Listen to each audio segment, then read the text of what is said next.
So let me get this right. This little girl and her friends got caught stealing in a mall, and then she goes and puts her hands on somebody before going down the escalator, and everyone just laughs and makes memes out of her. And at the same time, these three little boys got caught stealing in a store and got locked in it before they started just damaging property, and they're automatically vilified more? Y'all called her cute, y'all called her a diva, y'all said this was funny as shit, and she has so much confidence.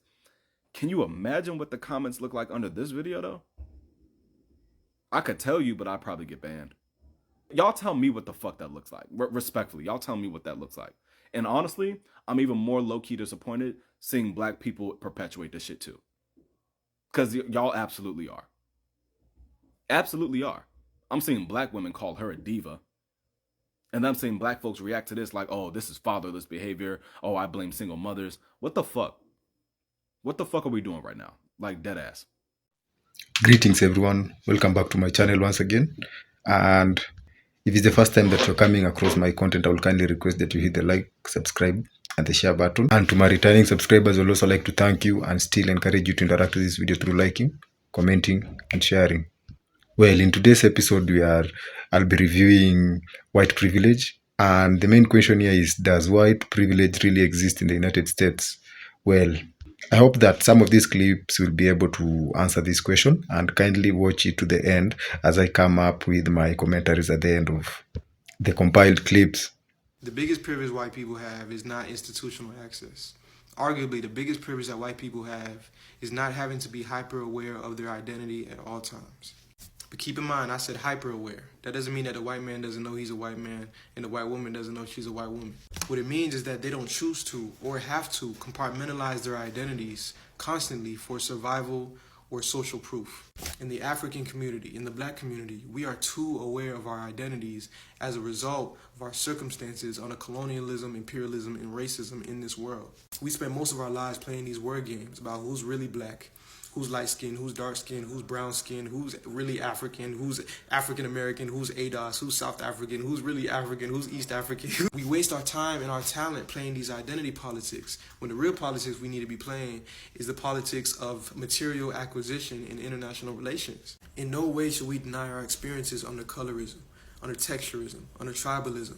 But if we spend our lifetimes, our efforts, our talents, and our energy focused towards these things, then what room do we have? What space do we have to acquire material conditions for our community? The light skins got stories, the brown skins got stories, the dark skins got stories, the African Americans got stories, the Caribbean Africans got stories, the immigrants got stories, the continental Africans got stories, the European Africans got stories. And again, I will never deny any of our experiences. But we tell these stories and we obsess over these stories and we build our identity upon these stories, but we never tell the story of our material conditions. If we're not addressing our stories under imperialism, I think the other stuff can wait. If we're not addressing our stories under the European patriarchy, I think the other stuff can wait. If we're not addressing our stories under colonialism, I think the other stuff can wait. If we're not addressing our stories under the prison industrial complex, under the healthcare system that disproportionately affects our women, I think the other stuff can wait. Which again, going back to the point of my video, is the reason why white people are ahead in this country. Because while they have the privilege to focus on their material conditions, you're worried about, do people like you or not? How beautiful are you to the beauty standard? Hi, I'm Kylie, and if you don't believe in white privilege, here are 5 insane statistics that prove it exists. Number 1, despite making up 60% of the population, white people hold 86% of total wealth in the US. This is from a large combination of factors, but most notably ancestral wealth. Number 2, compared to men of color, white men make more for the same job. In fact, they make up to 34% more on average. The advantage white men have over other people really sets them up for success in life. Number 3, an author calculated that the cost of white privilege in her life exceeded $300,000. Because of things like using family connections to get a job, inheriting money and real estate, she's had almost a $300,000 head start compared to non-white people. Number 4, only 2% of black households have a net worth of over $1 million compared to millions of white families. This isn't because black families don't put in effort, it's because white families have been systematically given an advantage in society. And number 5, the average inheritance for white households is between $200,000 and $300,000, which means some white people are inheriting upwards of $300K from their family. Again, it's very easy to succeed when you have these advantages in life compared to those who do not. So please pay attention to your privilege now and in the future. I'm a racist in recovery. If you haven't seen me before, hi, my name's Janelyn. I have been talking about how I was born and raised in the Deep South, Baton Rouge, Louisiana, raised to be a racist, and how I've been dismantling that for the last 15 years.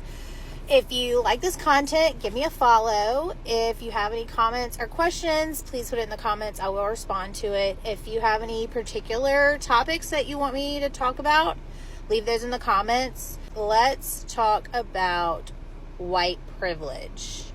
I think a lot of white people don't want to accept this concept. I get it. I get why. Like, I'm thinking, I don't have white privilege. I haven't had anything handed to me. I've worked for everything I have. I have worked my ass off, and life has not been easy. I've been through a lot of shit. I get that. But what white privilege is not, it's not having your life handed to you on a silver platter. It doesn't mean you were born with a silver spoon in your mouth. It doesn't mean that you haven't worked really hard. It doesn't mean that you haven't experienced loss or failure. It doesn't mean that you haven't had significant obstacles to overcome. It simply means that the color of your skin did not add to those struggles. And I think this goes hand in hand with recognizing and admitting that we have systemic racism or racist laws, racist practices in this country. Because if you can understand that there is racist laws or racist culture, then you can understand why, as a white person, you would have white privilege. You are not subjected to those racist laws. I'm just hoping that somebody will see this and just understand a little bit better that the concept of white privilege, or you admitting that you have white privilege, does not negate any hard work that you've put into your life. And it doesn't negate your struggles or what you had to do to get where you are. It just means that people of color have another barrier in a lot of ways. I invite comments on the topic. I would love to have a dialogue with anyone that's interested in this conversation. Just leave it in the comments and we can certainly talk about it more. This could cost me followers, and if it does, I'm okay, because I know I've lost the right ones. In 2024, if you don't understand that white privilege doesn't equal financial privilege, there's a good chance it's because you choose to be willfully ignorant. White privilege doesn't mean that you grew up rich or that you didn't have a hard life. It's the concept that by the mere coincidence of you being born white or white presenting, that you have an inherent privilege. You're afforded certain benefits of the doubt that not everyone gets. It's the difference from a white person walking into a store and a customer salesperson walking up and saying, "Hi, can we help you find something today?" To a black person walking in that same store with that same customer service person following them around because they looked kind of suspicious. It's the black family that can't leave their family photos hanging on the wall when they're selling their house because the home appraiser might undervalue their house by as much as $500,000. And for fuck's sakes, you've never had to apologize for being white. Had your parents fucked on a Tuesday instead of a Wednesday, you wouldn't even be you. Rather, just acknowledge that the system that was designed by and for people that look like you has never been a level playing field. I hope this made it clear. Have a great fucking weekend. I'm going to give a hot take on something here. I'm going to say that the No Kings protest is the very definition of white privilege. Why do I say that? Because white people have the privilege to protest on a Saturday outside of working hours every 3 months. You get up, eat your Wheaties, make a sign, you feel good, you do something for an hour and a half, and then you go back, you post it on Facebook, and you go, cool, we'll do this again in January. That is privilege. If you're black, if you're Latino, if you're Mexican, if you're Muslim, if you're Asian, if you're anything other than white, every day, People across this country are getting looked at differently, are getting shit on, their due process, they're getting racially profiled. That's why we're still here. Because white people are still refusing to get off their damn couch and do it. If you want to actually protest, if you want to be an actual ally and really fight fascism, do that shit every day. Every day should be a new No King's Day. Not every 3 months, not every 4 months, not every fucking month. Every goddamn day. You stop working. You don't pay your taxes. You protest. And you shut this shit down. Now, when you're ready to do that, you let me know. But I'm sick and tired of people thinking that No Kings is going to change anything, because it ain't. It makes white people feel good like they did the bare fucking minimum. 2025strike.com. You want to do something? You go sign that damn petition. You reverse Citizens United, you give women their rights back, you raise minimum wage, you put in gun reform, and you put term limits on people in the Senate and the Supreme Court. If you're not going to do those basic things, it doesn't matter if a Democrat or Republican run this damn country, because none of it benefits us. I am sick and tired of kids getting shot in goddamn schools, but people on the right bitching about a drag queen reading at a fucking high school. I'm sick and tired of it. So you have a choice, people. You could be on the right side of history or the white side of history. But if all you're willing to do is the bare minimum, then you're staying on the white side of history, because you're unwilling to be uncomfortable. The very definition of white privilege. What side are you going to be on? White privilege does not mean that just because you're white, you are going to be more privileged than every person of color. It just means that any struggles or misfortunes you do experience are not caused by your whiteness. Hope that helps. The thing about white privilege, and I'm going to touch your hand when I say this, so hold my hand, is that the struggles and trauma you went through suck. But they didn't happen because you were white. And that's the thing. I will go through things in every space I occupy on every continent in every country that you won't understand, because I look like this and you look like that. Example, we both might be broke by the end of the day, but when you popped out the womb, your mother's first thought was not, what is a racially ambiguous, gender ambiguous name I can give you that will give you a leg up in life? Your mom just gave you a name. And I can explain to you all of the well-researched, well-backed up ways that privilege has colored your life in a way that you are yet to understand. But before you listen to me, you will decide that you hate me because that is easier. And that is a privilege that you get to have. You get to maneuver the world with your anger and hate based on your trauma without ever thinking about the nuances, much less living them. And that is the privilege that you choose to not understand. So in one of my previous videos, someone, user 10048490, said, success comes from hard work, not blaming others. Afrikaans people built from nothing, overcame oppression, and didn't cry about unfairness. Do the same. Now, I'm gonna need you to come here and explain to me what you mean by hard work and that you've built off of nothing. Firstly, if anyone is to talk about hard work, it's probably Black people. You should look at how hard Black people in rural areas, in townships that you built, have to work to make a livelihood that you've made very difficult from all the stuff that you've stolen from us. And then let's talk about the fact that you said you built off of nothing. You didn't build off of nothing, my darling. You built off of the backs of Black people. That's what Afrikaans people did. That's what you guys did when you came here in 1652. You built off the backs of Black people. You built off theft. You built off of stealing from us. That's what you built off. You should be grateful to us that you get to sit there and think that you are where you are because of hard work. No. You're here and you're able to have the things that you have because of criminality. That's what it is. And that's why we Black people should be angry. And I want to clarify something. I have no problem with any individual white person or Afrikaans speaking person. Not at all.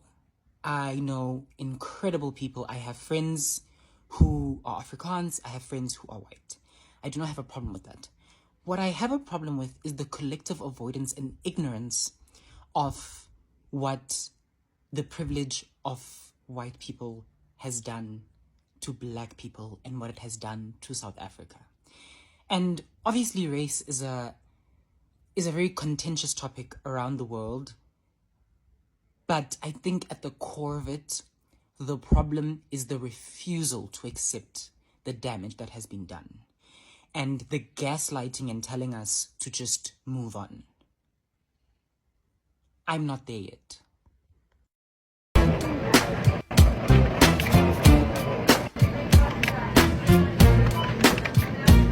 I know your name's Allie, but we're going to call you Ally from now on because of that fantastic example of white privilege.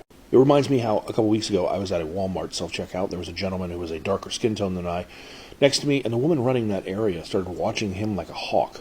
So just for giggles, I took 4 items out of my cart, I placed them directly into a plastic shopping bag, placed that into my cart without scanning any of it, and then I looked at her, and she was oblivious because she was too busy watching the brown man. So yeah, it's privilege when you take out your phone, start recording video at a checkout, and then use a fake, some might call it fraudulent card, to pretend to pay 3 times in a row and no one says anything to you. Especially when you consider the incident with police that led to the death of George Floyd started because a cashier called them claiming he had given them a counterfeit $20 bill that turned out to be real.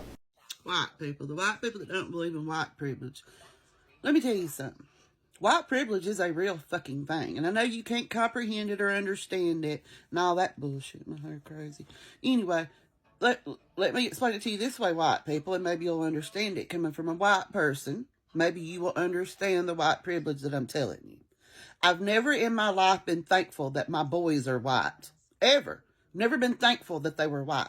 But now, with the shit that's going on in this goddamn world, I'm thankful that my children are white. That's one less worry I have to worry about my children. There's your white privilege. I don't have to worry about my child when he goes out that fucking door that he's going to be harassed by ICE or harassed by the police. I don't have to worry about that. That right there is white privilege. And I've never been thankful that my children, especially my boys, are white. Understand that? And I hate to say it like that, but that's what white privilege is. And if that's the way I gotta say it and the way to get it through your fucking head, that y'all don't realize how thankful you should be that you're goddamn white. I'm embarrassed to be white because of what we fucking do. That's for damn sure. But I'm also thankful because it's one less worry that I have to worry about for my children.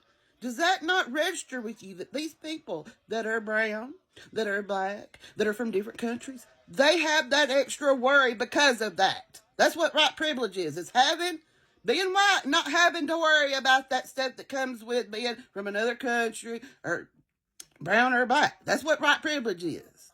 Having not to worry, that one less worry off of you, because it's a big worry, especially right now. Like I said, I've never been thankful that my children are white until now. I've never been thankful to be white until now, because it's one less worry.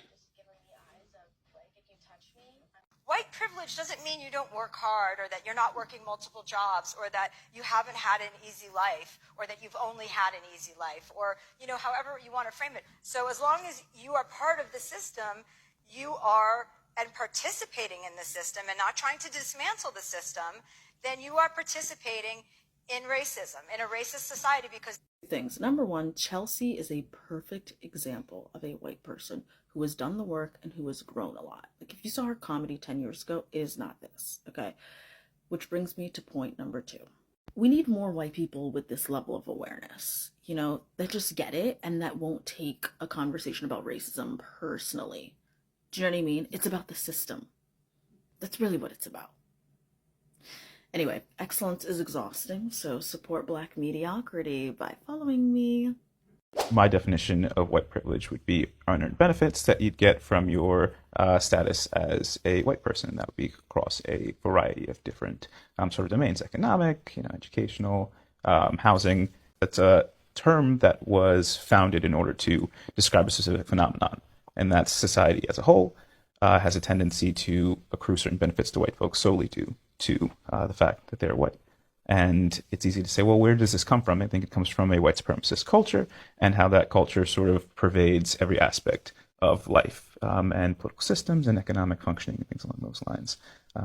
And it's something that no one can really escape from. Like so you're saying that anyone who is born white would automatically have privileges. So the question is it man-made or is it natural? Oh, it's absolutely man-made. If it's man-made, then why do we have to say that they have these privileges based on skin color? And why can't blacks do the same thing?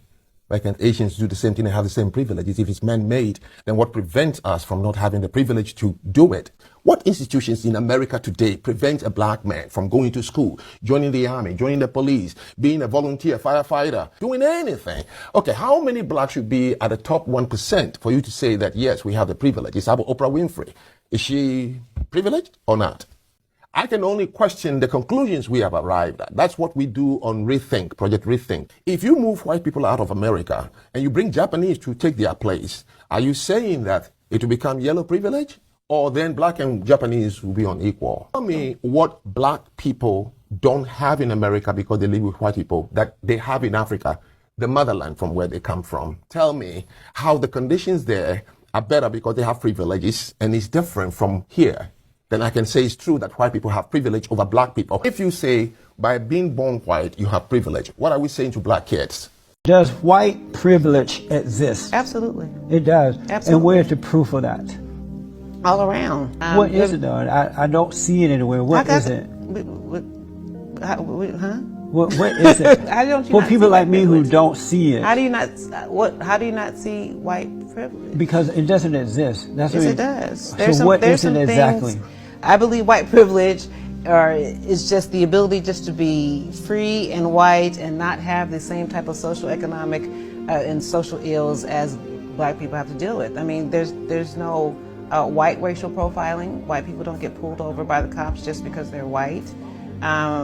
They have the ability to, show emotion and love to their sons without being emasculated. There's all kind of examples of privilege. Absolutely. Why don't you black? How come you don't believe white privilege exists? Well, because I am black in color, but I don't have that dark mentality that most black people have. Clearly. I see, she said clearly, I see that white people have the same struggles and things that we have in that what type of they have struggles to do they make their have? marriages work. They have to make their children, help their kids grow up in the right way so that they can earn a living and be independent. But they also have the majority of their fathers at home. Right, and the reason for that, it's starting to change somewhat now, but the reason for that is because they are taking responsibility for that, whereas black men and women are not taking responsibility for that, as they did prior to the Civil Rights Movement. Black people are blaming it on their lack of self-control and self-containment. They're blaming it on white people while white people are working hard to keep it going. That doesn't mean that doesn't excuse racism, that doesn't excuse institutionalized racism, that doesn't excuse... But there's no such thing as that. It's an illusion made up by black people and their leaders. No, it's not. It exists. Do not ever let these privileged white kids try to convince you that you guys are living the same life, because you just aren't. My friend had his mom come visit for 3 days. In the space of 3 days, he got his rent paid for, a brand new iPhone, and a fridge full of groceries, and possibly also a job offer through his mother. So no, we're not all living the same life. Those things don't happen when my mom comes to visit me for 3 days. A lot of white people, when they engage in this conversation of privilege, particularly, it's like, well, I wasn't privileged, like I was poor, and I had to work, and I had to go to the food bank for food, and I didn't have my father, whatever. It's like, yes, that is true, but there's also a whole slew of people who had to go through all of those things and consider whether their child would get shot when they just went to school, and considered whether they would die when they decide to birth a child. And so it's not a lack of opportunity. Yeah. Privilege is not an abundance of opportunity. Mhm. It's not what you have to deal with, it's what you don't have to deal with. Yeah, exactly. You want to talk about white privilege? I was born dirt poor. Roaches in our food, mattresses on the floor, eviction notices taped to the doors, kind of poor. My parents, their side hustle was beating me and my siblings bloody. I missed more meals than I can count. When we did eat, it was ramen, canned foods, or whatever we could steal from the gas station. There were 8 of us kids. Don't come at me like I grew up in some quiet backwoods town either. We weren't hearing deer rifles. We were hearing 9mm and Glocks on a nightly basis. Not because we were hunting, because we were dodging stray bullets in the inner city. I had a baby as a teenager, thought maybe I could break the cycle, went to college, flunked out quick. Life was swinging before I even had a chance to plant my feet. Then the military came knocking, promised me structure, a future, and a way out. What I got? Another flavor of hell. Straight out of basic, they shipped me to Afghanistan. 19 years old, couldn't buy a beer back home, but I could carry a rifle, kick indoors, and watch friends die in pieces. I came home to a wife who had cheated on me while I deployed, ended in divorce, missed my baby's first steps, first words, first everything. I got the title Dad, but only for 2 days every other week when the courts allowed me. So I drank. I numbed it out. I drowned it in alcohol and women. Hopped from job to job, security, government contracts, even worked with the feds for a minute. But it all fell apart. I ended up homeless, ashamed, alone, and broken. Now, I've been sober for 4 years, been through more therapy than most folks can stomach, read hundreds of books, and here's what I figured out. As bad as I have had it, if I was black, I probably wouldn't have survived it. That ain't an opinion, that's truth. Black Americans make up 13% of the population, but 38% of the prison population. 1 in 3 black boys born today, they're expected to end up behind bars. That ain't by accident. That is policy. That's centuries of systemic racism passed off as justice. The 13th Amendment did not abolish slavery, it rebranded it. It says slavery is legal as punishment for a crime. That's why we got corporations making billions off of prison labor while folks inside earn cents an hour if they're lucky. That clause was written to target black Americans, and it's still doing exactly that. Well, white privilege refers to the unequal social, economic, and racial advantages that white people usually experience that are not normally accessible to individuals of other races in society whereby the white race is considered to be dominant.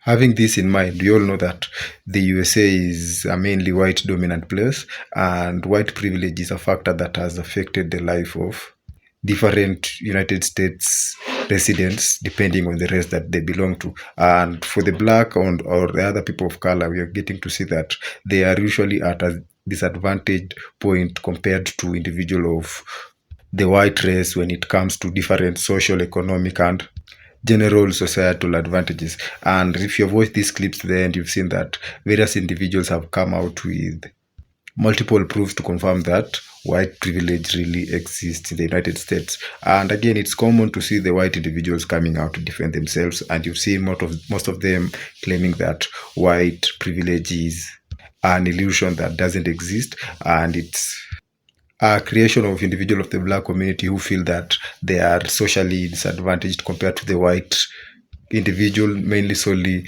based on their skin color. However, there are several instances that you've seen that white privilege truly exists in the United States, and this is mainly focused on the fact that the history of the United States is mainly created by the whites, who have created social and systematic advantages that mostly favors individuals of the white race compared to individuals of the other races. And there are some instances that really confirm that truly white privilege does exist in the United States. And one of the most common instances where you get to see the white privilege is when it comes to the legal and the justice system of the United States. And in this case, you're getting to see that it's much common for white individuals to get away with some of the crimes that they tend to commit compared to individuals of the other races, that is like the black individuals. And again, compared to how the police usually handle suspects, it's much more common for a black individual to be approached by a police officer,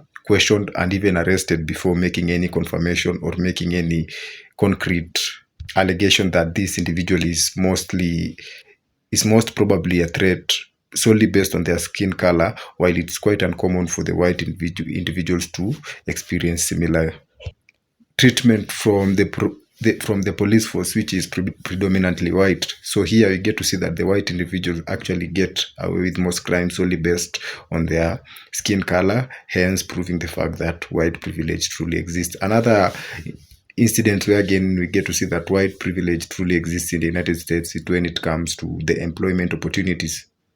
Here you get to see that when it comes to employment, individuals of color usually are looked down upon compared to white individuals when applying for positions in companies with similar CV and resume qualifications. And in these cases, you get to see that white individuals have higher chances of getting callbacks or being recommended or even getting promotion in these job settings compared to black individuals and other people of color, despite of the fact that these people usually share similar qualifications, or even the black individuals have better qualification.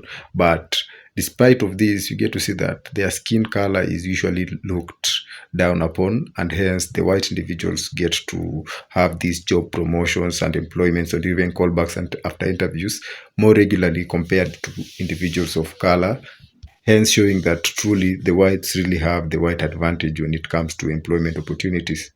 Still on the employment opportunity, you get to see that the black individuals have to work twice as hard as compared to their white counterparts to be in similar job position with half of the salaries.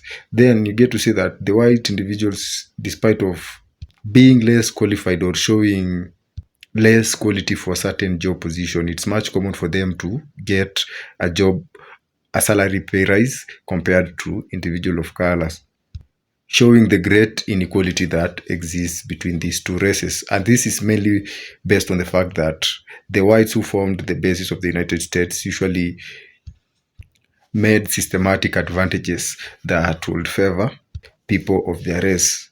Again, another factor of white privilege is when it comes to the education sector. You get to see that predominantly white neighborhoods or estates get to have more schools that are fully state funded and have better facilities compared to schools and other social facilities located in neighborhoods that compose of predominantly black and other people of color individuals. So here you get to see that the white individuals get to have this advantage and get to have access to better social services and amenities from the government compared to their black counterparts who usually get underfunded schools and have to struggle in order to get some of these basic services and amenities from the government. Hence, you're getting to see that the whites have an easier run in this compared to the black counterparts, showing that the color of their skin truly comes into play when it comes to getting access to these social amenities and also getting funded by the government, putting the other people at a great disadvantage. And lastly, it's most common to see the white individuals getting positive social recommendation and depiction from different social media platforms compared to their black individuals who usually get negative representation, showing that these individuals are usually a threat to the society. For example, in most movies, you get to see that black individuals are usually associated with crime, drugs, and street violence compared to their white counterparts who are usually depicted as being civilized, educated, and more socially acceptable, giving the illusion that they are a better race compared to the other individuals. However, white privilege doesn't necessarily mean that every white person is having an easy life in the United States. White privilege only translates to the fact that white individuals have some advantages that are solely based on the color of their skins that can enable them to progress economically compared to individuals of other colors, that is individual of color like the black community, whose progress and development in the country has usually been affected predominantly by the color of their skins, hence shutting them out from some of the advantages that their white counterparts experience. Well, this marks the end of this episode. Share your thoughts and comments with me in the comment section. Thank you once again, and see you in the next one.